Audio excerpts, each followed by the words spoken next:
자, 제품이 총 7개예요. 안녕하세요, 테크몽입니다. 빠르면 12월부터 3월까지는 아카데미 시즌이라고 해서 한 해 노트북이 가장 많이 판매가 되는 시즌입니다. 말 그대로 성수기라고 할 수가 있죠. 국내 노트북 시장에서 가장 많은 노트북을 판매하고 있는 삼성전자에서도 2021 갤럭시 아카데미라고 해서 4가지 신제품을 공개를 했고, 그에 따른 사전 예약을 포함해서 이벤트들이 다 이제 확정이 됐습니다. 그래서 이번 영상에서는 삼성전자에서 공개한 노트북 4종을 모두 다 소개해 드리려고 합니다. 크기나 인치, 옵션까지 다 포함하면 자, 제품이 총 7개예요. 그럼 지금부터 본격적으로 삼성전자의 새로운 노트북 4종에 대해서 말씀드려 보도록 할게요.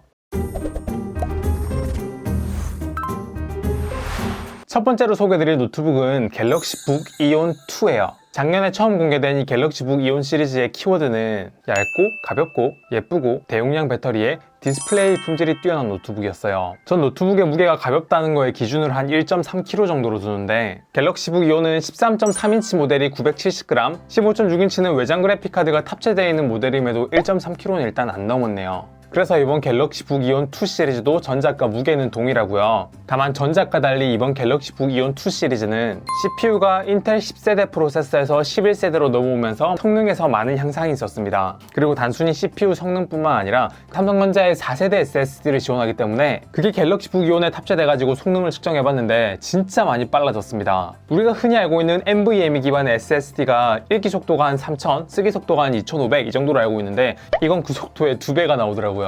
게다가 진짜 놀라운 점은요, 이번 갤럭시 북 이온을 포함해가지고 제가 소개해드린 노트북 4종 다요, 별도로 탑재되어 있는 외장 그래픽카드가 출시된 지 몇 달이 안 된 MX450 그 그래픽카드가 탑재되어 있습니다. 사실 아무리 내장 그래픽카드의 성능이 좋아졌다고 해도 벤치마크 결과만큼 성능이 잘 안 나올 때가 좀 있었는데, 삼성전자에서 이번 타이거 레이크의 약점 같은 것도 좀 제대로 이해를 하고 이렇게 노트북을 만든 게 아닐까라는 생각이 좀 듭니다. 제품 디자인은 좋게 말하면 전작보다 훨씬 더 깔끔해졌고, 반대로 말하면 조금 밋밋해졌습니다. 갤럭시 북 이온 1이나 2 같은 경우에는 무게를 절감하기 위해서 알루미늄 소재가 아닌 마그네슘 합금 재질을 사용했는데요. 색상은 화이트 단일 색상으로 출시가 되었습니다. 꼭 순백색의 A4용지 같다는 그런 생각도 들 정도인데요. 제품 상판뿐만 아니라 키보드라든지 제품의 하판까지도 전부 다 이렇게 화이트로 통일되어 있고요. 노트북을 오픈할 때 이렇게 바닥에 닿는 힌지 부분만 스크래치를 방지하려고 별도의 코팅 처리가 되어 있는 걸 알 수가 있습니다. 진짜 깔끔한 거 좋아하시는 분들은 이번 갤럭시 북 이온 되게 좋아하실 것 같아요. 다만 흰색 노트북이 예쁘고 깔끔하다는 장점은 있는데, 오래 사용하게 되면 좀 때가 탈 수도 있으니까 그런 건 좀 잘 닦아서 사용해야 될 것 같아 라는 생각은 좀 드네요.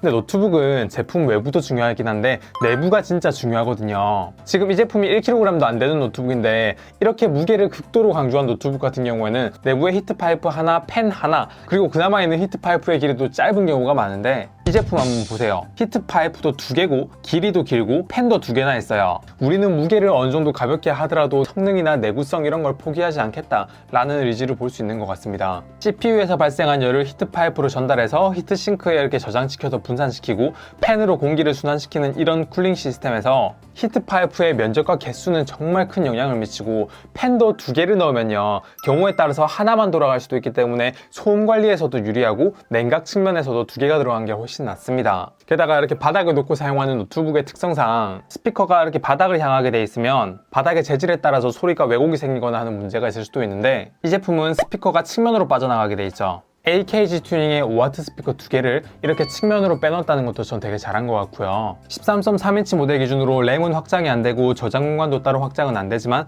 15.6인치 모델은 SSD도 확장 및 변경이 가능하고 램도 확장이 가능합니다. 그리고 삼성전자 노트북답게 마이크로 SD 카드 슬롯에 훨씬 빠른 속도를 가질 수 있는 UFS 카드를 넣어서 용량 확장도 가능하고요. 배터리의 무게가 궁금해가지고 좀 떼어내가지고 무게를 측정해보니까 한 260g이 좀 넘네요. 그리고 갤럭시 북 이온은 조금 대중성에 초점을 맞췄기 때문에 입출력 포트의 활용성이 되게 큰 편입니다. PD 충전을 지원하는 썬더볼트 4, USB-C 타입은 하나밖에 없는데 USB-A 타입이 2개가 있고요. 풀사이즈의 HDMI 단자가 있는데, 아쉽게도 이 HDMI 단자는 2.0 이론 타입이 아니라서 4K 60Hz까지는 지원하지 않아요. 그러니까 그런 걸 사용하려면 썬더볼트를 이용해야겠죠. 그리고 AC 충전 포트가 하나 따로 있네요. 그래서 갤럭시 북 이온 2에 대한 전반적인 저의 평가는 1kg대의 초경량 노트북 중에서 디자인이 정말 깔끔하고 내부 설계가 되게 잘 돼 있는 제품이에요. 발열 관리를 위한 충분한 쿨링 시스템이 확보가 되어 있고, 타이거레이크 CPU로 업그레이드 되면서 SSD 속도를 크게 올렸고, 그래픽 작업을 많이 하실 분들은 MX450까지 탑재해가지고 확실히 초경량 노트북임에도 불구하고 성능에 신경을 많이 쓴 제품임을 알 수가 있습니다. 그리고 전작과 마찬가지로 무선 배터리 공유가 가능하고 야외에서도 활용 가능한 600니트의 QLED 디스플레이, 그리고 잠깐 충전해도 오래 사용할 수 있는 이런 고속 충전 방식이 전작의 아쉬운 점들이 확실히 좀 많이 개선된 느낌이 드는 제품이네요. 다만 제품의 두께가 좀 얇아서 그런지 전작과 마찬가지로 키를 눌렀을 때 스트로크의 길이는 좀 짧아서 키 감은 조금 아쉬울 수가 있는데, 이제 가벼운 제품은 성능이 좀 안 좋다는 선입견을 좀 많이 깰 수 있는, 그렇게 삼성전자에서 좀 설계를 해서 출시를 한 것 같습니다. 그 다음으로 소개해드릴 제품은 갤럭시 북 플렉스 2세대 모델이에요. 삼성 노트북 중에서는 다소 좀 금액대가 있는 제품입니다. 힌지가 이렇게 360도로 돌아와가지고 마치 태블릿처럼 이용할 수가 있고, 화면 터치도 이렇게 될 뿐만 아니라 내장되어 있는 S펜까지 이렇게 뽑아가지고 간단하게 필기도 할 수 있는 제품이라서 그래요. 이 13.3인치는 무게가 1.16kg이거든요. 태블릿을 따로 들고 다니지 않아도 된다라는 걸 생각을 하면 그렇게 무거운 무게가 아니라고 생각을 할 수도 있겠네요. 색상은 전작인 로열 블루가 사라지고 미스틱 브론즈와 미스틱 블랙 두 종으로 출시가 되었습니다. 디스플레이도 갤럭시북 이용과 동급인 600니트의 QLED에 무선 배터리 공유 지원하고, 확실히 마그네슘 바디를 이용한 제품보다 알루미늄을 이용한 바디가 훨씬 더 고급스럽게 보입니다. 제품 상판하고 하판은요, 알루미늄 펄 공법이 들어가 있고 측면 부위는 헤어라인 패턴이 들어가 있는 걸 알 수가 있어요. 알루미늄 합금이 마그네슘 합금보다 무게가 좀 더 무겁다는 걸 제외하면 가격도 더 저렴하고 내부 열 관리하기에도 좋고 내구성도 더 뛰어나고 고급스러워 보여서 저는 알루미늄 바디를 되게 좋아하는 편입니다. 제 영상에는 이렇게 S펜을 이용하는 그런 영상들이 좀 많이 올라가 있다 보니까 이 S펜의 사용감에 대해서 궁금하신 분들이 많이 있을 수도 있어요. 일단 이 필기감에 대해 말씀드리려면 이 펜 촉에 대해서 말씀을 안 드릴 수가 없는데, 와콤 펜 기술이 들어가 있다 보니까 화면을 터치했을 때 터치감 자체는 되게 훌륭한 편입니다.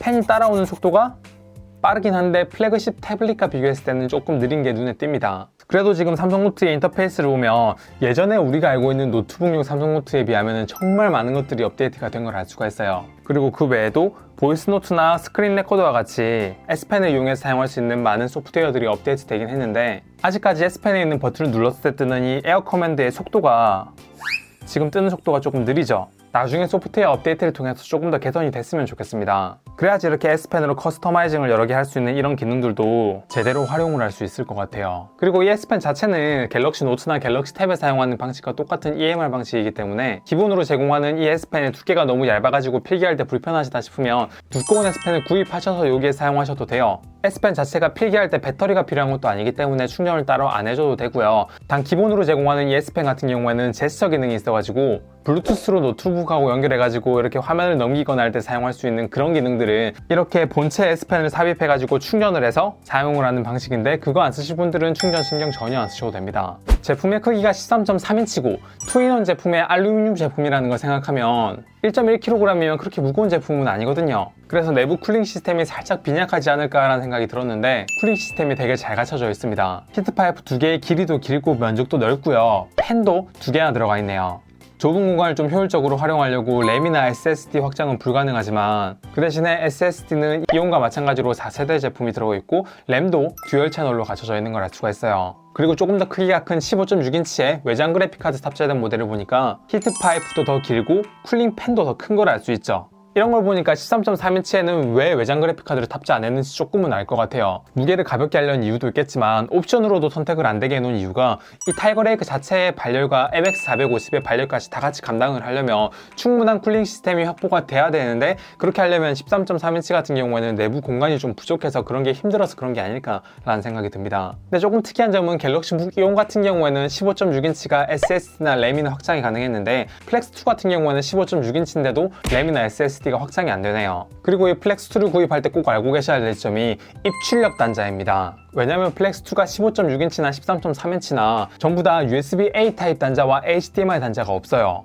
USB-C 타입 단자만 3개가 있고요. 이 중에 2개가 썬더볼트 4를 지원하며 PD 충전이 가능해요. 별도의 충전 단자도 없어가지고 이 썬더볼트 단자를 이용해가지고 노트북을 충전할 수 있도록 그런 어댑터가 기본적으로 포함되어 있고요. 그럼 HDMI하고 USB-A는 어떻게 써? 라고 하시는 분들은 어댑터를 기본으로 제공하긴 합니다. 그리고 삼성 노트북답게 UFS 방식의 용량 확장이 가능하고 마찬가지로 AKG 튜닝의 5W 스피커 두 개도 측면으로 이렇게 소리가 나게 되어 있습니다. 확실히 갤럭시북 플렉스2는 갤럭시북 이온이 가지고 있는 많은 장점들, 훌륭한 쿨링 시스템과 600니트의 QLED 디스플레이, 무선 배터리 공유, 대용량 배터리 이런 특성들을 그대로 가져왔고요. 뭐 희망사항이긴 한데 화면이 꺼졌을 때 화면을 두 번 터치해가지고 태블릿처럼 그렇게 켜졌으면 좋겠다라는 생각도 좀 들고요. 그리고 펜 레이턴시가 조금 더 짧아지고 필기 앱들이 좀만 더 많이 향상이 됐으면 좋겠다라는 많은 바람점이 있긴 한데 대학교에서 수업 들으면서 이렇게 필기하는 그런 용도로 쓰기에는 충분히 괜찮은 성능이고 괜찮은 기능인 걸 알 수가 있습니다.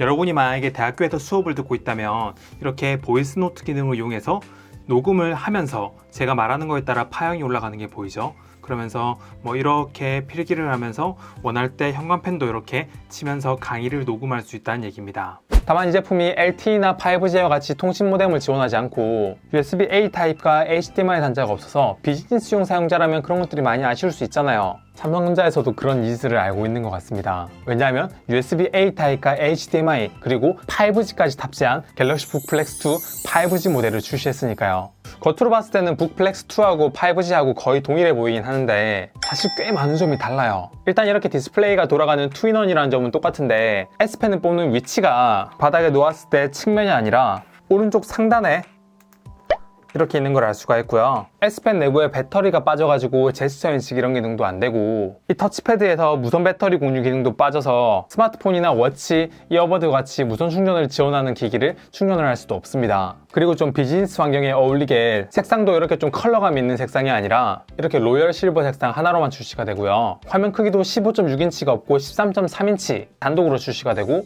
외장 그래픽카드가 없는 내장 그래픽카드 모델로만 출시가 됩니다. 게다가 무게도 13.3인치끼리 비교하면 플렉스2보다 무게가 조금 더 무거운 걸 알 수가 있어요.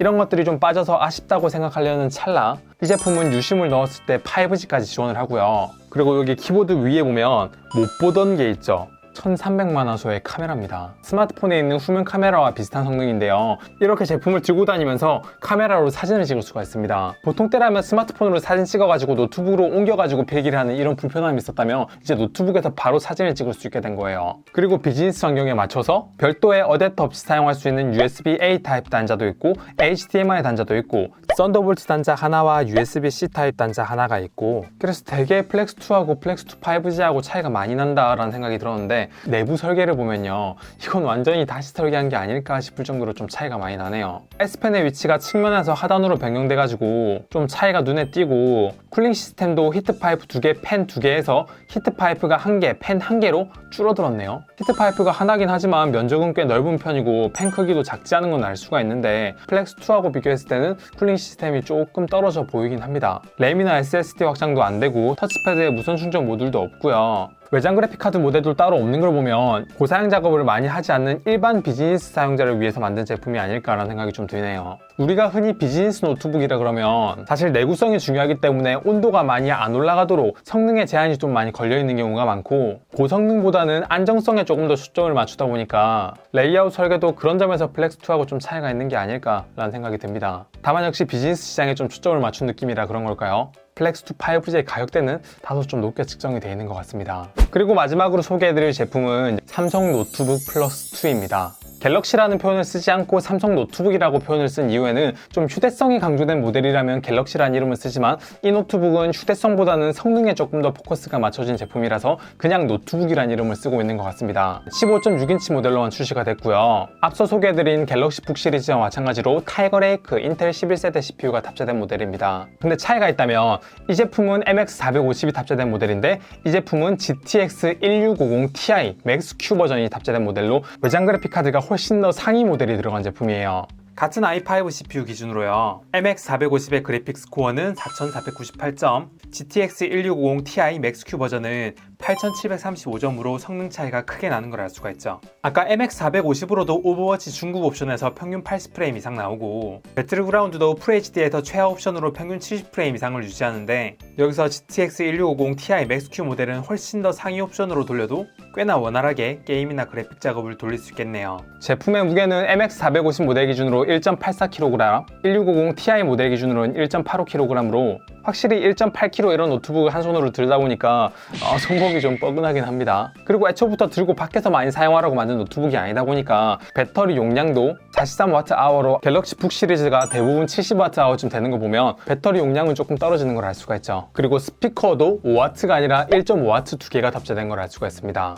입출력 포트를 봐도 갤럭시 북 시리즈와 좀 많이 달라요. 썬더볼트는 없고요. USB-C 타입 하나와 A 타입 두 개가 탑재되어 있고 USB-A 타입도 하나는 USB 2.0이고 하나가 USB 3.0이에요. 그리고 무선 시장이 아직까지 아무리 발달했다고 하더라도 안정성이나 속도가 유선만큼은 안 되기 때문에 이 제품은 유선 램 포트도 지원을 하고요. 겉모습만 보면 이 제품은 게이밍 노트북을 좀 보는 그런 느낌이 듭니다. HDMI 단자도 풀사이즈로 있고 마이크로 SD 슬롯도 보이고 켄싱턴 락홀도 보이네요. 재미있는 점은 MX450 탑재되어 있는 이 모델 같은 경우에는 투명 커버를 열지 않아도 메모리하고 하드디스크 확장이 가능한 이런 별도의 커버가 있는 걸 알 수가 있고요. 고성능 모델 같은 경우에는 그런 커버는 없지만 뒷판을 열어보면 SSD가 2개, 하드디스크가 1개 이렇게 트리플 스토리지를 지원하는 걸 알 수가 있습니다. 갤럭시 북 시리즈 같은 경우에는 윈도우에서 간단한 작업을 할 때는 뒤에 있는 쿨링 팬이 안 돌아가고 되게 조용한 상태로 움직이는데요. 이 노트북 플러스 2 같은 경우에는 고사양 작업을 많이 할 수 있게끔 만들어진 제품이다 보니까 어쩔 수 없이 소음이 조금 더 많이 발생합니다. 전원을 켜자마자 쿨러가 돌아가는 소리가 바로 귀에 들려요. 그래도 이 제품의 정체성은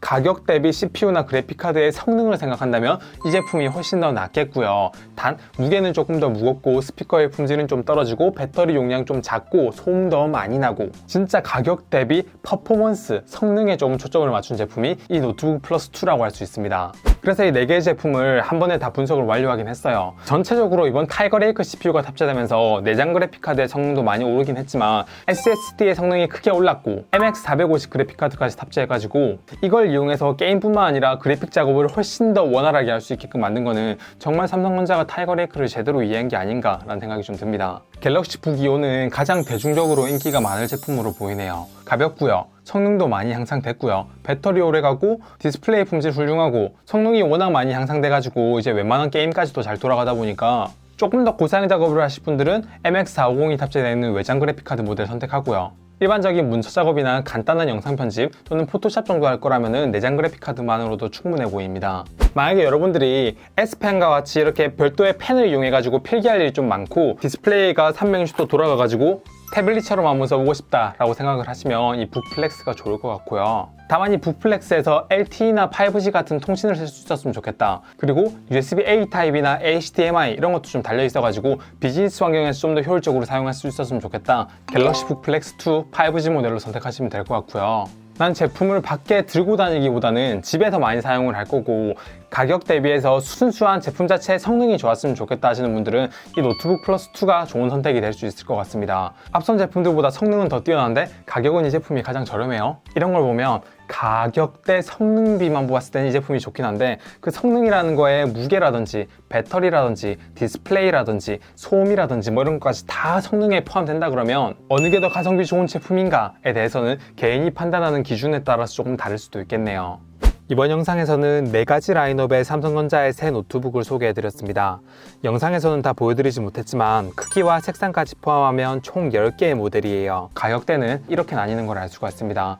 자, 그럼 이제 마지막으로 2021년도 갤럭시 아카데미 혜택에 대해서 간단하게 설명드리고 마치도록 할게요. 올해 아카데미 혜택은 기간에 따라서 크게 2가지로 나뉩니다. 하나는 12월 21일부터 31일까지 12월 안에 제품을 구입한 분들을 위한 사전 예약 혜택인데요. 구입하신 노트북의 종류에 따라서 갤럭시 버즈 라이브 혹은 갤럭시 P2를 선물로 증정합니다. 단 이 사전 판매 기간 중에는 노트북 플러스 2 같은 경우에는 GTX 1650 맥스-Q가 탑재된 블레이드 블랙 색상만 사전 예약이 가능하니까 참고하시면 좋을 것 같습니다. 그리고 행사 내용을 보니까 노트북 보상 판매 내용이 있던데 행사 기간 중에 제조사와 상관없이 심지어 고장난 노트북일지라도 최소 1만원부터 매입을 해주고 그리고 안에 있는 개인정보까지 완전히 삭제를 하고 인증서까지 이렇게 발급해준다고 하니까 우리 집에 오래된 노트북 어떻게 처리하지? 라고 생각이 드셨던 분들은 이번 기회에 바꾸는 것도 괜찮을 것 같습니다. 그 외에도 한컴 오피스를 포함한 각종 소프트웨어를 무료로 제공하거나 기간 이용권도 제공해주고요. 이 12월이 끝나고 1월로 넘어가게 되면 이때부터는 PC 아카데미 기간이라고 해서 사전 예약은 끝난 기간이고요. 버즈 라이브 할인 쿠폰하고 마우스 파우치 등 혜택이 일부 변경되었네요.